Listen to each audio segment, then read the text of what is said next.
하나님의 말씀 시편 69편 19절에서 29절의 말씀입니다. 시편 69편 19절에서 29절의 말씀 우리 한 목소리로 같이 읽도록 하겠습니다. 시작. 주께서 나의 비방과 수치와 능욕을 아시나이다. 나의 대적자들이 다 주님 앞에 있나이다. 비방이 나의 마음을 상하게 하여 근심이 충만하니 불쌍히 여길 자를 바라나 없고 긍휼히 여길 자를 바라나 찾지 못하였나이다. 그들이 쓸개를 나의 음식물로 주며 목마를 때에는 초를 마시게 하였사오니 그들의 밥상이 올무가 되게 하시며 그들의 평안이 덫이 되게 하소서. 그들의 눈이 어두워 보지 못하게 하시며 그들의 허리가 항상 떨리게 하소서. 주의 분노를 그들의 위에 부으시며 주의 맹렬하신 노가 그들에게 미치게 하소서. 그들의 거처가 황폐하게 하시며 그들의 장막에 사는 하소서. 무릇 그들이 주께서 치신 자를 핍박하며 주께서 상하게 하신 자의 슬픔을 말하였사오니 그들의 죄악에 죄악을 더하사 주의 공의에 들어오지 못하게 하소서. 그들을 생명책에서 지우사 의인들과 함께 기록되지 말게 하소서. 오직 나는 가난하고 슬퍼오니 하나님이여 주의 구원으로 나를 높이소서. 아멘.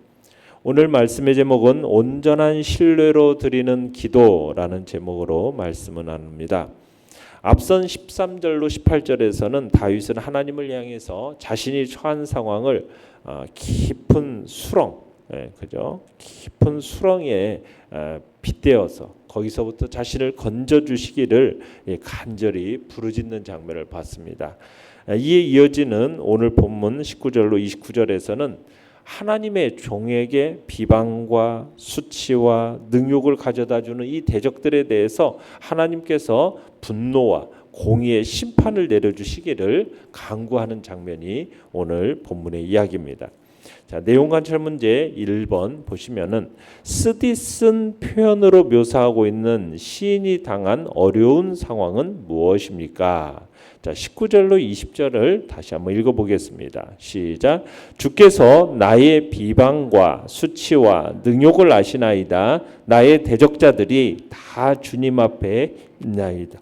비방이 나의 마음을 상하게 하여 근심이 충만하니 불쌍히 여길 자를 바라나 없고 긍휼히 여길 자를 바라나 찾지 못하였나이다. 자, 다윗은 지금 현실적으로 그의 생명의 위협을 당하고 있고 비방하고 모욕하는 무리들로 인해서 지금 극심한 고통을 당하고 있습니다. 자, 비방과 수치로 인해서 지금 마음이 상했다고 얘기하고 있고 근심이 가득한 상황 속에 있다는 거죠. 그래서 사람들로부터 지금 다윗이 이해와 긍휼과 위로받기를 원했습니다. 그런데 다윗을 진정 이해해주고 위로해주고 긍휼히 여기는 사람이 있어요, 없어요? 단 한 사람도 없다라고 얘기하고 있습니다. 오히려 그동안 동고동락했던 신하들이나 심지어는 가족들로부터까지도 버림당했다. 그 이야기를 하고 있는 거죠. 21절을 읽어보겠습니다. 21절 시작. 그들이 쓸개를 나의 음식물로 주며 목마를 때에는 초를 마시게 하였사오니. 자, 여기서 쓸개로 이렇게 번역된 원어는 원래는 독을 가리키는 말입니다. 독을. 그러니까 음식물에다 독을 타서 줬다는 얘기죠. 근데 여기를 이제 쓸개로 번역한 것은 쓸개가 매운 쓴맛을 나타내기 때문에 그래서 이제 쓸개라는 단어를 썼는데 이 밥 음식물에다가 아주 쓰디쓴 것을 준 거예요. 그러니까 독을 타서 주는. 여기서 초라는 것은 신포도주와 같은 아주 저급한 포도주를 말합니다. 중근동 지방에서는 이런 신포도주를 누구에게 줬냐면 극심한 중노동에 시달리는 노예에게 주어서 마시게 하면서 그 고통을 잊게 하는 데 사용했던 것이 이 초라는 것입니다.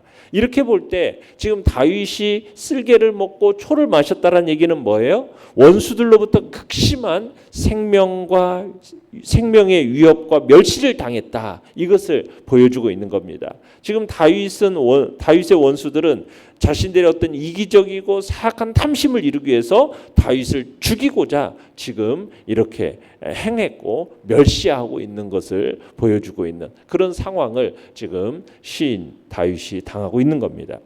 자, 내용 관찰 문제 2번입니다. 시인은 자신을 어렵게 만든 사람들을 어떻게 저주하고 있습니까?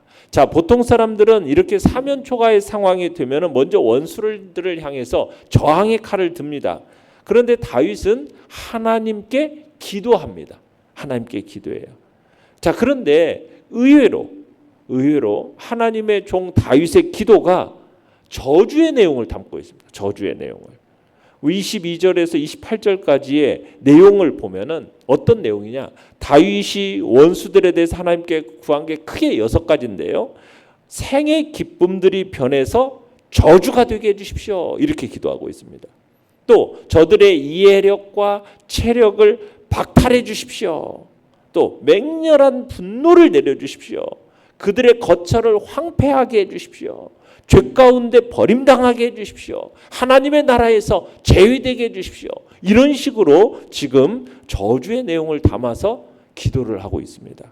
한번 볼까요? 22절에서 25절까지를 한번 읽어보겠습니다. 시작. 그들의 밥상이 올무가 되게 하시며 그들의 평안이 덫이 되게 하소서. 그들의 눈이 어두워 보지 못하게 하시며 그들의 허리가 항상 떨리게 하소서. 주의 분노를 그들의 위에 부으시며 주의 맹렬하신 노가 그들에게 미치게 하소서. 그들의 거처가 황폐하게 하시며 그들의 장막에 사는 자가 없게 하소서. 자, 23절에 보면 그들의 눈이 어두워져서 이런 표현이 있죠. 보지 못하게 해달라는. 이 그들의 눈이라는 것은 지금 다윗의 원수들의 눈입니다. 지금 맹수가 날카로운 눈으로 먹잇감을 노리듯이 지금 삼킬 자를 찾고 해칠 기회를 엿보는 데 사용되는 이런 원수들의 눈입니다. 자, 그들의 눈이 어떻게 되기를 기도하고 있습니까? 어두워서 더 이상 보지 못하게 되기를 기도하고 있어요. 그렇게 되면은 이들이 더 이상 악행을 행하지 못할 거라고 생각하고 그래서 그들의 눈이 어두워지도록 하나님께 간구하고 있는 것이 지금 그런 기도죠. 자, 27절로 28절을 또 읽어보겠습니다. 시작. 그들의 죄악에 죄악을 더하사 주의 공의에 들어오지 못하게 하소서. 그들을 생명책에서 지우사 의인들과 함께 기록되지 말게 하소서. 자, 여기서는 그들의 죄악에 죄악을 더하사라는 표현이 나오는데 무슨 얘기냐면 그들의 범하는 죄에 다른 죄를 더하게 해달라는 얘기입니다. 그러니까 하나님께서 악인들로 하여금 더 많은 죄를 짓도록 해달라는 간구입니다. 선하신 하나님이라 할지라도 선하신 하나님은 악인이라 할지라도 당신이 강권적으로 역사하셔서 더 많은 악을 짓도록 만드시지는 않아요. 그런데 다윗은 이 간구는 뭐냐? 하나님이 악인들에게 적극 개입해가지고 죄를 짓도록 만들라는 그런 얘기가 아닙니다. 그냥 그들의 악한 본성 그대로 그냥 죄를 지으며 살도록 하나님 방치시켜달라는 거예요. 지금 그런 기도를 하는 겁니다. 그러니까 하나님께서 그들에게 은혜를 베푸셔서 죄악을 짓지 않도록 이렇게 은혜를 베푸셔서 눌러주시면은 죄악을 안 짓는데 그 은혜의 손을 걷어가 버리시면은 그들이 어떻게 되는 겁니까? 죄악에 죄악을 더하는 삶을 살게 되는 겁니다. 그냥 그래서 하나님 그 은혜의 손을 걷어주셔서 자기들이 그냥 하고 싶은 대로 그 죄악을 짓는 대로 그냥 방치시켜 주십시오. 이렇게 기도하고 있는 거예요. 어떻게 보면은 원수들의 죄악에 대해서 징계하지 말아달라는 얘기와 똑같습니다. 하나님께서 원수들에 대해서 징계하시면은 그들이 어떻게 돼요? 뜨끔해가지고 죄 짓는 일을 이렇게 멈출 거 아니겠습니까? 그리고 잘못을 깨닫고 회개할 거 아니겠어요? 그런데 하나님 앞에 뭐 하는 겁니까? 그들의 죄악에 대해서 징계하지 마시고 그냥 방치시켜서 죄 짓는 대로 그대로 내버려 두십시오. 결국에 뭡니까? 그들을 멸망해서 구원이 아닌 어떻게 보면은 그냥 하나님의 여기서 얘기하듯이 무슨 표현을 쓰고 있습니까? 생명책에서 지워달라는 그런 표현을 쓰고 있는 겁니다. 그런 저주의 어떤 시가 기도가 지금 드려져 있는 거예요. 자, 그러면 연구한 묵상 문제 3번입니다. 사면 초가에 처한 시인이 하나님께 원수를 향한 저주의 기도를 올리는 이유가 뭐라고 생각합니까? 자, 시편 기자가 스스로의 힘으로 원수를 갚기보다는 지금 구원과 원수의 갚음이 누구에게 있음을 인정하는 겁니까? 하나님께 있음을 신뢰하면서, 온전히 신뢰하면서, 지금 어떻게 보면은 다윗 자체가 인생의 막다른 길에 있는 거예요. 그 속에서 이 모든 것들을 누구에게 맡기는 거예요? 하나님께 맡기는 거예요. 그러니까 하나님을 향해 기도로 나아가고 있는, 그분께 원수 갚음, 구원, 이게 있음을 알고 그분께 온전히 맡기는 기도를 지금 하고 있는 겁니다. 자, 그러면서도 어떻게 보면은 다윗의 간구가 좀 우리로 하여금 적지 않게 당황스럽게 만듭니다. 과연 이게 다윗의 기도가 맞는가? 좀 의구심이 들 정도죠. 그렇게 온유한 그 다윗이, 하나님의 사람 다윗이 어떻게 이런 기도를 드릴 수 있던가? 좀 의문이 생깁니다. 그런데 지금 다윗이 너무 고통이 근심해서, 그러면은 너무 고통이 극심하다 보니까 이런 저주의 기도를 드리는가? 그런 것인가? 이렇게 생각이 들 정도인데 그게 아닙니다. 이 다윗의 기도는 정당한 기도예요. 왜 정당한 기도냐면 어떤 개인적인 복수심에 의해서 이런 기도를 드리는 게 아닙니다. 개인적인 복수심에 의해서 기도를 드렸다면 이 기도는 정당한 기도라고 볼 수가 없어요. 다윗이 어떤 너무 고통이 심하다 보니까, 그게 달하다 보니까 이성을 잃어서 지금 이런 기도를 하는 거다라고 볼 수가 없는 거예요. 그러면은 이 기도는 뭐냐? 자신의 어떤 복수심에 불탄 기도가 아니라 하나님의 공의가 이 땅에 실현되기를 바라는 기도입니다. 하나님의 공의가 이 땅에 실현되기를 바라는 기도예요. 그러니까 다윗의 대적들의 악행들, 이 악행은 다윗에 대한 것이기 이전에 누구에 대한 악행이냐? 다윗을 이스라엘의 왕으로 세워주신 하나님의 주권에 대해서 도전하는 악한 행위인 겁니다. 하나님의 주권에 대한 도전의 악한 행위예요. 또 이들의 행위는 하나님의 공의를 짓밟는 행위입니다. 그래서 다윗은 지금 하나님의 공의가 이 땅에 실현되기를 바라는 의미에서 지금 이와 같은 기도를 드리고 있는 거예요. 어떤 개인적인 복수심의 차원에서 어떤 극에 달한 이 감정을 주체하지 못한 그런 차원에서 악인들을 향한 악담을 퍼붓는 기도가 아니라 이 땅에 하나님의 공의가 실현되기를 원합니다. 그래서 의인들을 구원하여 주시고 하나님, 이 공의의 심판이 이 땅에 이루어져서 악한 자들에게 하나님의 공의가 무엇인지를 보여달라, 이런 간구로서 지금 이런 저주의 시가 하나님 앞에 올려드려지고 있다는 것을 기억하시면 됩니다. 자, 느낀 점 4번입니다. 자, 그 누구의 도움도 기대할 수 없는 그 암담한 때에 하나님을 신뢰하면서 기도하는 시인을 보면서 뭘 느끼십니까? 여러분, 다윗처럼 머리 하나 둘 곳 없이 어떻게 보면은 인생의 정말 끄트머리, 절벽 정말 낭떠러지 끄트머리까지 처해져 있는 그 상황 속에서 세상을 바라보면서 아파하고 좌절할지 말아야 할 것을 우리는 느낍니다. 그런 상황 속에서도 우리는 좌절하고 절망하고 낙심하고 어떻게 보면 그런 상황 속에서 사람들이 극단적인 선택을 하는 경우들이 있는데 그렇게 하지 말라는 거예요. 왜요? 이 세상에서는 비록 나를 이해해 주거나 위로해 줄 사람이 하나도 없지만 내 처지를 이 세상에 그 누구보다도 잘 알고 계시는 분이 계시기 때문입니다. 원수들이 행하는 그 모든 악행을 하나님은 알고 계신, 그 하나님이 함께 하시기 때문에 우리는 그 누구도 나를 어떻게 보면 도와줄 수 없는 그런 암담한 상황 속에서도 좌절과 낙심과 극단적인 선택이 아니라 하나님 앞에서 나아가서 신뢰하면서 기도하는 자리에 서는 것이 지혜임을 다시 한번 보게 되는 거예요. 원수들이 행하는 일, 그 모든 일을 하나님이 알고 계십니다. 이건 너무나도 중요한 일이에요. 그걸 아는 것은 너무나도 중요한 겁니다. 하나님은 나와 관련된 모든 일을 다 알고 계십니다. 믿으십니까? 그것을 안다라는 것은 너무나도 중요한 거예요. 그래 그것을 알 때 우리가 망하지 않는 겁니다.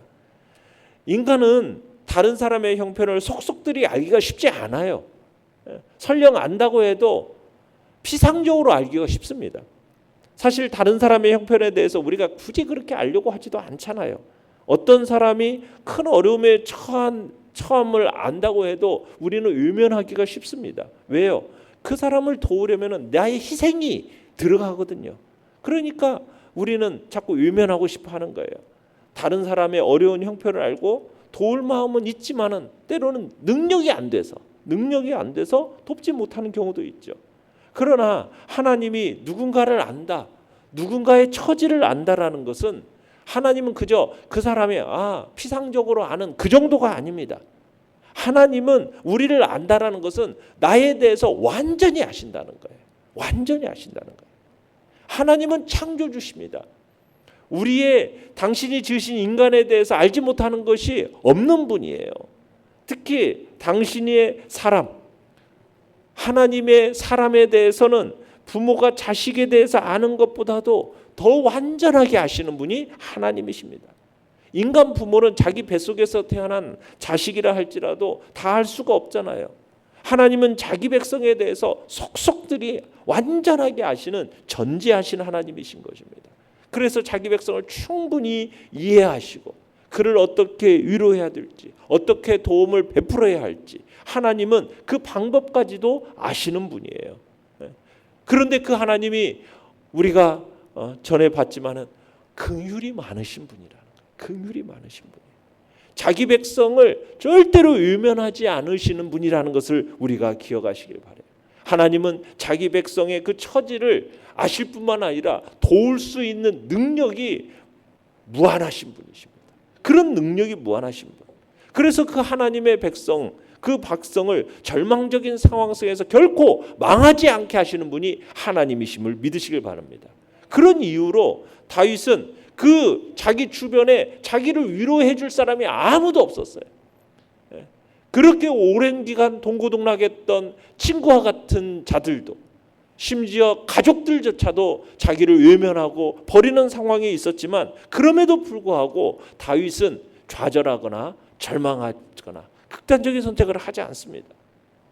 그런 상황 속에서도 그는 어떻게 합니까? 하나님을 신뢰함으로 그분께 기도함으로 나아가는 거죠. 왜? 내 형편은 다른 일은 모르더라도 하나님은 다 알고 계신다. 하나님을 진심으로 경외하는 하나님의 백성들에 대해서는 그가 어떤 처지에 놓이든지, 비록 사망의 음침한 골짜기로 다닌다 할지라도, 그와 같은 상황 속에 있다 할지라도 하나님이 다 알고 계시고 하나님이 나를 붙드사 마침내 그 자리에서 구원해 주실 거라는 그 믿음을 가지고 있기에 좌절하지 말아야 할 것입니다. 우리가 이 세상을 살아갈 때 다윗이 느꼈던 것 같은 그런 극심한 외로움과 같은 그런 십정 고통을 느낄 수가 있습니다. 가장 가깝다고 말하는 친구들조차, 가족들조차 나를 알아주지 않고 외면할 수도 있습니다. 때로는 내 억울함을 호소해도 그 이해를 얻으려고 해보지만 그것이 막혀가지고 그저 넓은 들판에 나 홀로 남겨진 것과 같은 그런 외로움을 느낄 수도 있습니다. 그런 상황 속에서도 나를 아시는 분이 계십니다. 그분은 바로 하나님이심을 기억하시길 바랍니다. 나를 기억하시고 나에게 그 많은 긍휼을 베푸시는 분, 그분의 인자하심이 선하심을 다시 한번 확신하면서 그 확신 속에서 내가 어떤 환경 속에 있을지라도 좌절하지 않고 구원의 소망을 잃지 않겠다라는 그런 복된 자리에 우리 모두가 있기를 간절히 바랍니다. 결단과 적용 5번입니다. 도무지 탈출구가 보이지 않는 곤란한 상황에서 나는 주로 어떻게 반응합니까? 하나님께 지금 쏟아놓고 싶은 간절한 기도 제목은 무엇이며 어떻게 기도하겠습니까? 우리는 정말 탈출구가 보이지 않는, 정말 벼랑 끝에 서 있는 그런 상황 속에서 우리는 나를 아시는 하나님, 그 하나님이 그 모든 것을 이해하시고 하나님이 나에게 그 어려움 속에서 그 능력의 손길로 나를 도와주실 것이고 구원하여 주실 거라는 그런 확신을 가지고 간구하는 자리에 나아가십시오. 그리고 이 땅에 하나님의 공의가 실현되는 복된 은혜의 역사를 놓고 기도하는 자리에 우리 모두가 있기를 간절히 바랍니다. 오늘의 기도 같이 읽겠습니다. 시작. 비난과 수치를 당할 때도 하나님을 향한 온전한 신뢰의 마음으로 부르짖게 하소서. 아멘. 말씀을 생각하며 기도하시고요. 연약한 우리 지체들을 위해서 기도해 주시기 바랍니다. 오늘 또 김성경 집사님이 퇴원을 하시고 또 이렇게 이제 집에서 통원 치료를 하신다고 합니다. 온전한 회복을 놓고도 계속해서 기도해 주시고 또 우리 임정혜 권사님도 허리가 잘 치유되어져서 또 주님의 교회에 나올 수 있는 건강을 달라고도 기도해 주시기 바랍니다. 또 이제 이번 주일에 예배와 또 있을 체육대회를 놓고 기도해 주시고 다음 주 특별 새벽 기도를 놓고도 기도해 주시기 바랍니다. 주여, 우리 세 번 부르짖며 나아갑니다. 주여, 주여, 주여.